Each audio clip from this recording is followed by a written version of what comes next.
there's a question that should echo through every cathedral, linger in every seminary, be etched into the walls of every courtroom that dares claim divine authority.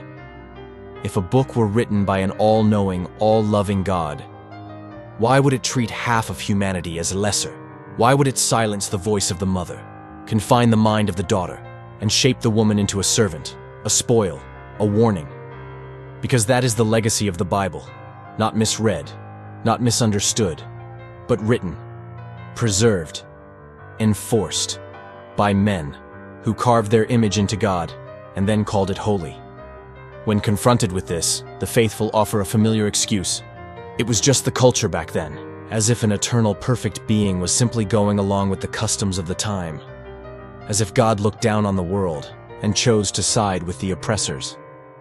But that excuse is as hollow as the graves it justifies, because while the Bible was binding women to obedience, other ancient cultures were giving them dignity. In Egypt, women could own land, they could divorce, they could rule. Hatshepsut led armies. Cleopatra was no one's property. In Sparta, women were educated, trained, outspoken, not hidden, but standing beside warriors.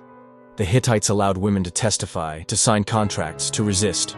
Even the Etruscans, often forgotten, welcomed women to the table as equals, not as accessories.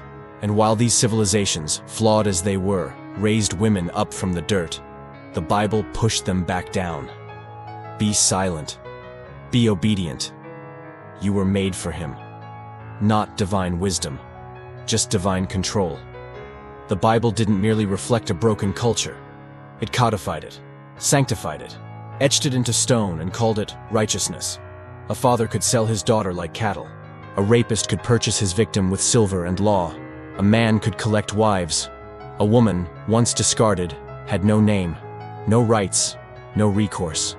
Her voice was inadmissible. Her worth was negotiable. And still, this is called holy. But morality does not crush, and love does not enslave. Some will point to Jesus.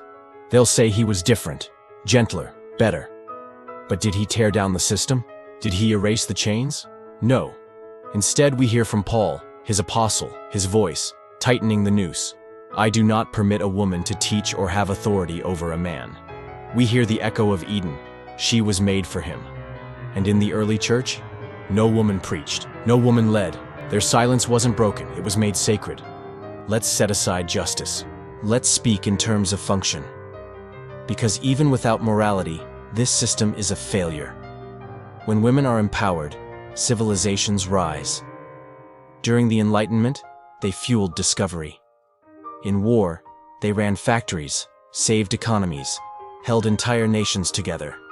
Today, where women walk with equal stride, we find stronger schools, healthier people, less violence, more peace. And yet, the Bible, the supposed blueprint for human flourishing, chose silence over strength, chains over partnership. And if that came from a God, he is not worthy of worship. And if it came from men, they are not worthy of obedience. So now we ask, if Egypt could do better, if Sparta, the Hittites, the Etruscans could do better, why couldn't God? If our morality has evolved beyond Scripture, was that Scripture ever moral to begin with? The Bible wasn't ahead of its time. It was behind. It wasn't prophecy. It was policy. Not divine truth, but ancient power, disguised as revelation. So ask yourself, was this book inspired by a God? Or engineered by men who feared what women might become, if they were allowed to stand? Because the God of the Bible didn't liberate women. He shackled them. He muted them. He taught them their worth was not their own to define. That is not love. That is not wisdom. That is a con. And the cost? Centuries of brilliance buried, centuries of daughters dimmed, centuries of silence still echoing. But silence does not last forever. Not when truth speaks. Not when rage is tempered, sharpened, and finally released. Let the old words fall like ash. Let the altar crack, and may the silence finally be broken. Thanks for watching. See you next time.